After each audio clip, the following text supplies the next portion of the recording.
નમસ્કાર દર્શક મિત્રો, હું અશોક પરમાર સહયોગ દ્વારા પ્રસ્તુત ન્યૂઝ 20 ગુજરાતીમાં આપ સૌ દર્શક મિત્રોનું હાર્દિક સ્વાગત કરું છું। જોઈએ આજના મુખ્ય સમાચારો। જૂનાગઢ મહાનગરપાલિકા દ્વારા 18 કરોડના ખર્ચે તૈયાર થનાર વાઘેશ્વરી તળાવ બ્યુટિફિકેશનની કામગીરીનો શુભારંભ કરવામાં આવ્યો।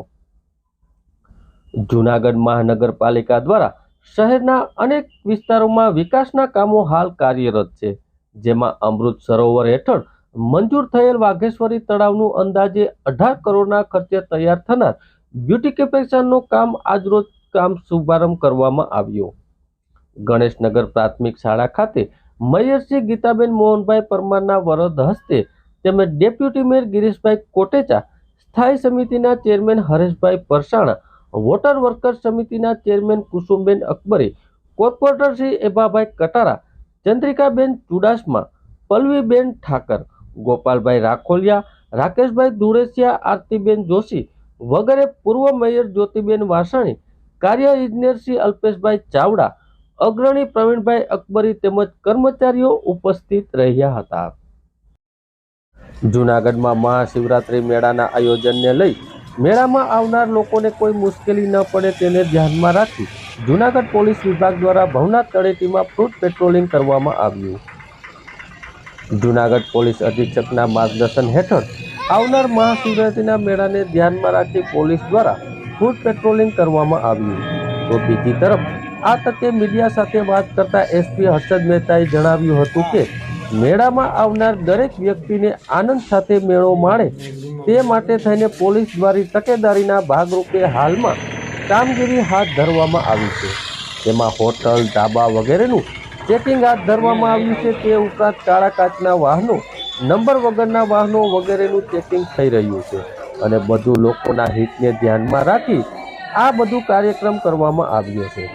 ગેરકાયદેસર રીતે કોઈ પણ પ્રકારની પ્રવૃત્તિ ચલાવી નહીં લેવાય, ત્યારે આ લોકોએ ખાસ સમજીને રહ્યું તેમ પણ અંતના મીડિયા સાથે વાતચીતના અંતમાં એસપી સાહેબે જણાવ્યું હતું। ત્યારે પોલીસ સજાગ છે, ત્યારે લોકોએ કોઈ પણ પ્રકારની ઉઘાડી વગર મેળાનો આનંદ માણવો તેમ પણ અંતમાં એસપી સાહેબ દ્વારા જણાવવામાં આવ્યું।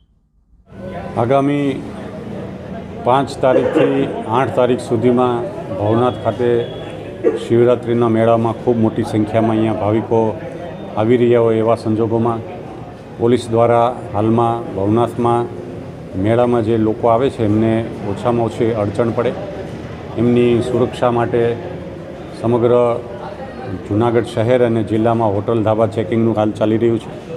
જે ધાર્મિક સ્થળો છે એનું પણ બીડીએસ દ્વારા એનું ચેકિંગ હાલ ચાલી રહ્યું છે। સાથે સાથે આગામી સમયમાં રિક્ષાઓ અને જે વાહનોની અહીંયા અવરજવર થવાની છે તો એમને પણ એવા કોઈ ઇસમો છે અહીંયા ન આવે એના માટે વાહન ચેકિંગ પણ ચાલી રહ્યું છે, જેમાં ખાસ કરીને નંબર પ્લેટ વગરના રિક્ષા અને અન્ય વાહનો, કાળા કાચવાળા વાહનો, આવા વાહનો વિરુદ્ધ પોલીસ છે એ કાર્યવાહી કરી રહી છે। કોઈપણ શંકાસ્પદ વ્યક્તિઓ અથવા જે કંઈ હરકતો છે એના ઉપર છે એ પોલીસ વોચ રાખી રહી છે। તો આગામી આ જે શિવરાત્રિનો મેળો છે એમાં લોકો શાંતિમય રીતે, સલામતીપૂર્વક અને ખૂબ જ આનંદ ઉલ્લાસ સાથે આ મેળામાં ભાગીદારી કરી શકે એ માટે અલગ અલગ જગ્યાએથી જ્યાં જ્યાં ટ્રાફિકના ડાયવર્ઝન કરવાનો છે એમની જગ્યાઓ અને જે પાર્કિંગની જગ્યાઓ છે એનું પણ અવલોકન કરવામાં આવી રહ્યું છે અને એના સાઇનેજીસ જે બોર્ડ છે એ અલગ અલગ રસ્તામાં ક્યાં ક્યાં કેવી રીતે લગાડી શકાય, પોલીસની રાવટીઓ કેવી રીતે ક્યાં સારી રીતે કે જેમાં લોકો સરળતાથી પોલીસનો સંપર્ક કરી શકે, પોલીસની હાજરી પણ દેખાય, આ પ્રકારની વ્યવસ્થા થાય એ માટેની આજે આ ફૂટ પેટ્રોલિંગ અને એમના દ્વારા અલગ અલગ વિસ્તારોમાં હાલ ભવનાથ વિસ્તારમાં આ આયોજન। જૂનાગઢમાં 1 માર્ચથી ત્રિદિવસીય મિલ્ટલેસ એક્સપોનો કાર્યક્રમનું આયોજન કરવામાં આવ્યું। જૂનાગઢમાં 1 માર્ચે ત્રિદિવસીય મિલ્ટલેસ એક્સપો યોજાય છે, જેમાં 50 સ્ટોલના માધ્યમથી મિલ્ટલેસ વાનગીના નિદર્શનની સાથે સાથે જુદા મિલ્ટલેસમાંથી બનાવેલી વસ્તુઓ રેડી ટુ ઈટ એટલે કે સ્વાદ પણ માણી શકાશે। પ્રધાનમંત્રી નરેન્દ્રભાઈ મોદીની પ્રેરણાથી સમગ્ર વિશ્વમાં આંતરરાષ્ટ્રીય મિલ્ટ ડે પર ઉજવણી થઈ રહી છે, જેથી મિલ્ટલેસ દ્વારા આરોગ્યને થતા ફાયદાઓ દ્વારા લોકો સુધી પહોંચાડી શકાશે। આ મિલ્ટલેસ એક્સપોની પૂર્વ તૈયારીના સંદર્ભે જિલ્લા વિકાસ અધિકારી નીતિન સાગવાનીની અધ્યક્ષતામાં જિલ્લા પંચાયત ખાતે બેઠક મળી હતી, જેમાં સંબંધિત અધિકારીઓ મિલ્ટેટ એક્સપો લોકભાગ્ય બને તે માટે જરૂરી સૂચનાઓ અને માર્ગદર્શન આપવામાં આવ્યું. જૂનાગઢમાં ઐતિહાસિક બાઉદીન કોલેજના મેદાનમાં આયોજિત થનાર એક્સપોમાં મિલ્ટેટની ન્યુટ્રિશન વેલ્યુ એટલે કે આરોગ્યની દ્રષ્ટિએ થતા ફાયદાઓ લોકો જાણી શકશે. ઉપરાંત મિલ્ટેટ પાકોની જાતોનું નિર્દેશન, વેચાણ અને તેની ખેતી પદ્ધતિ, કૃષિ સાહિત્ય, વેચાણ અને મૂલ્યવર્ધક વિશે જાણકારી પણ આપવામાં આવશે. આ મિલ્ટેટ એક્સપોમાં પ્રાકૃતિક ખેતી પેદાશોનું પણ નિર્દેશન કરવામાં આવશે. સાથે સાથે ગ્રામ્ય કારીગરોએ માટીકામથી તૈયાર કરેલી વસ્તુઓ નિહાળી શકવાની સાથે ખરીદી પણ કરી શકશે. ઉપરાંત હાથ બનાવટની જુદી જુદી કલાત્મક ચીજ વસ્તુઓ, ઇમિટેશન, અવનવી વસ્તુઓ, આયુર્વેદિક પ્રોડક્ટ વગેરેનું એક્સપોમાં નિદર્શન સાથે વેચાણ કરવામાં આવશે. આ એક્સપોમાં લોકોને ખેતીવાડી સહિતની વિવિધ યોજનાની પણ જાણકારી આપવામાં આવશે. જૂનાગઢમાં વિશ્વ હિન્દુ પરિષદે કલેક્ટરને આવેદનપત્ર આપી ચીમકી આપી છે કે જૂનાગઢ મહાશિવરાત્રિના મેળામાં ગેરહિન્દુ પકડાશે તો સંતોની આગેવાનીમાં હકાલપટ્ટી કરવામાં આવશે. ગિરનાર તીર્થ ક્ષેત્રની પવિત્ર ભૂમિ પર આદિ અનાદિકાળથી ભવનાથ મંદિરમાં બિરાજમાન ભોળાનાથના સાનિધ્યમાં મહાશિવરાત્રિનો મેળો યોજાય છે. સનાતન ધર્મને મેળામાં ધજા ફરકે છે ત્યારે દેશ ને દુનિયાના હજારો સાધુ સંતો અને ધર્મના વડા શિવરાત્રિના મેળામાં પધારે છે અને પ્રતિવર્ષ 10 થી 15 લાખ હર હર ભોલેના નાદ સાથે ભાવિકો મેળામાં જોડાય છે.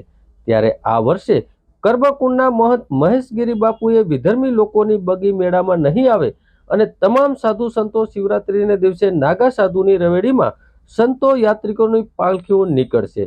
તેની સાથે રવેડીમાં ગૃહ સ્થળો પર પણ એન્ટ્રી નહીં કરવામાં આવે એવાથી વિખવાદ શરૂ થયો છે. ત્યારે આ વખતે બીજી તરફ ગેરહિન્દુ મેળામાં પ્રવેશ નહીં તે માટે વિશ્વ હિન્દુ પરિષદે કલેક્ટરને આવેદનપત્ર આપી હકાલપટ્ટી કરવાની ચીમકી ઉચ્ચારી છે. શિવરાત્રિના મેળામાં ગેરહિન્દુઓના પ્રવેશ બાબતે સાધુ સંતો બાદ વિશ્વ હિન્દુ પરિષદ પણ આકરા પાણીએ જોવા મળી છે. કોઈ ગેરહિન્દુ પકડાશે તો તેને સાધુ સંતોની આગેવાનીમાં જાહેરમાં હકાલપટ્ટી કરવામાં આવશે તેવા વિશ્વ હિન્દુ પરિષદના મંત્રી જયેશ ખેસવાણીએ જણાવ્યું હતું. જય શ્રી રામ. હું જયેશ ખેસવાણી, વિશ્વ હિન્દુ પરિષદ જુનાગઢ મહાનગર મંત્રી. આજરોજ કલેક્ટરશ્રીને આવેદન આપેલ છે કે આગામી 3 તારીખથી 8 તારીખ સુધી જે મહાશિવરાત્રીનો મેળો યોજાનાર છે, જે સંપૂર્ણપણે હિન્દુ સંસ્કૃતિ પરંપરા મુજબ જ ઉજવવામાં આવે. આ મેળામાં કોઈ ગેર હિન્દુ કે વિધર્મી સમાજને પ્રવેશ આપવામાં ના આવે. સ્ટોલની ફાળવણીથી લઈ ને બગીથી લઈને બધું જે ગેર હિન્દુ લોકોનો હોય છે તેનું સંપૂર્ણપણે અટકાયત કરવામાં આવે, જેથી હિન્દુ પરંપરાની જે છે મેળો તેની પવિત્રતા, ખંડિતતા ન થાય. માટે જો એ દિવસે કોઈ ગેર હિન્દુ પ્રવેશતા ધ્યાને આવશે તો સમગ્ર સાધુ સમાજની આગેવાનીમાં વિશ્વ હિન્દુ પરિષદ દ્વારા જાહેરમાં એની હકાલપટ્ટી કરવામાં આવશે. જય શ્રી રામ. જૂનાગઢમાં મહાશિવરાત્રિના હવે ગણતરીના દિવસો બાકી છે ત્યારે ભવનાથમાં આવેલ અનુસૂચિત જાતિ સમાજની જગ્યા ખાતે સર્વ સમાજના લોકોને ભજન, ભોજન અને ભક્તિનો લાભ લેવા પધારવા અનુસૂચિત જાતિ સમાજના સંચાલક રણજીતભાઈ ગોહિલ દ્વારા સર્વ સમાજના લોકોને મેળામાં આવી અનુસૂચિત જાતિ સમાજની જગ્યા ખાતે ભજન, ભોજન અને ભક્તિનો લાભ લેવા માટે અપીલ કરવામાં આવી.